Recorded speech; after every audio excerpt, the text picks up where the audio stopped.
Hi, welcome back. Let me tell you a brief background about myself. I have written prelims 2025 and cleared it and wrote mains this year.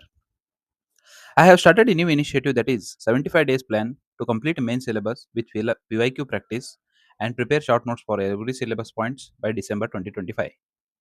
If you wish to join this initiative, you can join my Telegram channel for which the link I will provide in the comment section. I hope you have completed the targets which I have given today. That is P5, P6, P7, P8. P5 which include legislature, P6 which include executive, P7 which is about judiciary, and P8 which is about elections. Now I will try to make you revise one of the most important theme which is asked by UPSC, which was asked in 2022 about legislative powers of governor and which may be asked in the upcoming 2026 exam because it is a most important hot topic going on. What all the dimensions we need to remember about the governor to write an answer? In an introduction, we can start with governor is a constitutional head of the state who acts as vital link between center and state. However, frequent political controversies which raises concern about the impartiality and constitutional function of governor post. Let me repeat. Governor is a constitutional head of the state and acts as a vital link between union and state governments. However, frequent political controversies raised concerns over the impartiality and constitutional functioning of this office. What is the constitutional basis? You can mention Article 153, 162, that is appointment powers and functions of governor. Article 163, which mentions about discretionary powers of governor. Article 200, which is about assent to the bills.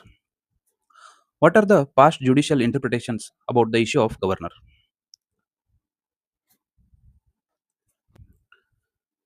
In Namam Rebia case, which is in 2016, Supreme Court ruled that governor cannot summon the assembly without cabinet's advice, which is also reaffirmed in Shamsher Singh case that governor is bound to act according to the aid and advice of Council of Ministers.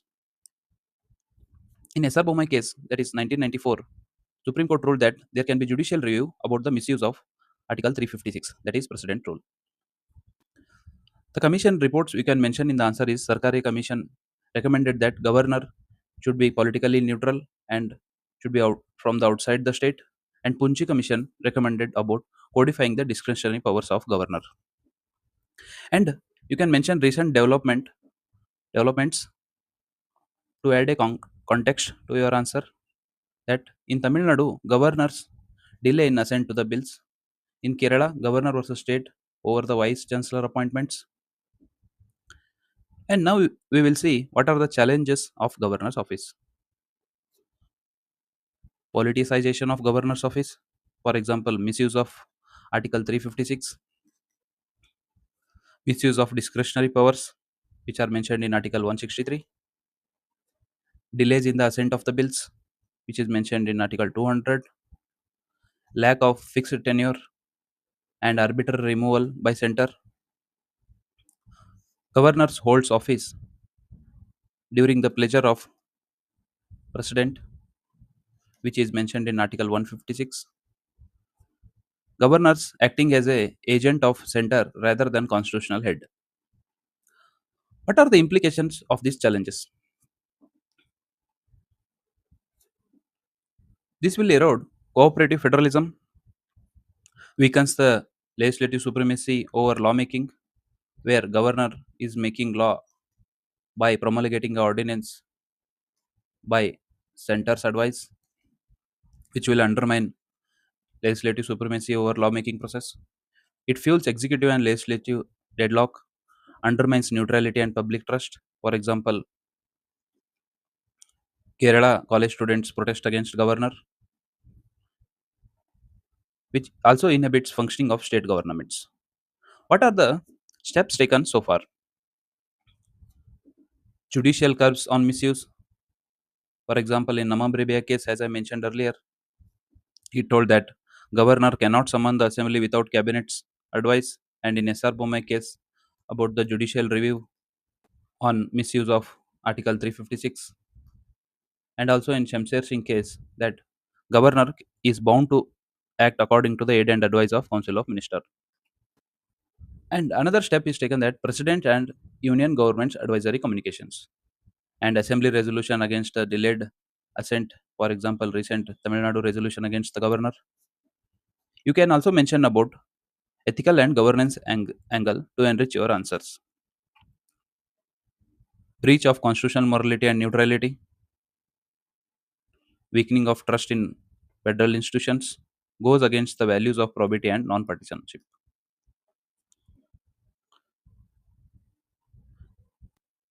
Now we'll see what we can write in the way forward. Codify discretionary powers as recommended by Punchi Commission, established fixed tenure for governors, appointment of a political which is recommended by Sarkari Commission, and consult state before appointment of governor, and set clear timelines for bill assent. Avoid post-retirement political appointments, which makes governor to uphold the value of non-partisanship.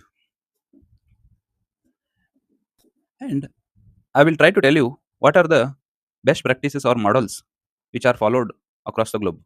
In Australia, Governor General acts strictly according to the aid and advice of Council of Ministers. And what we can write in the conclusion is that the unchecked discretion may risk turning governor into the agent of disruption. However, institutional reforms guided by past judicial verdicts and commission reports can restore the intended purpose. Let me repeat, unchecked discretion risks the turning governor into the agent of disruption. However, institutional reforms guided by judicial verdicts and commission reports can restore the intended purpose of office of governor.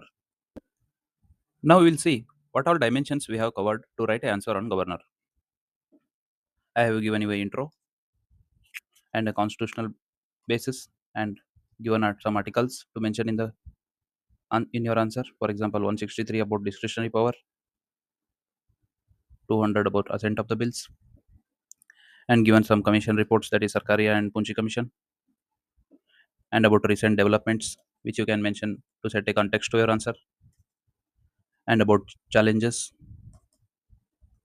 what are the implication of these challenges and steps taken so far, and ethical and governance angle to enrich your answer, and a way forward and further conclusion. I will come up with a next important theme of polity which is repeated multiple times, that is parliament. Until then, I hereby signing off, one of the unreserved mind of UPSC community. Thank you.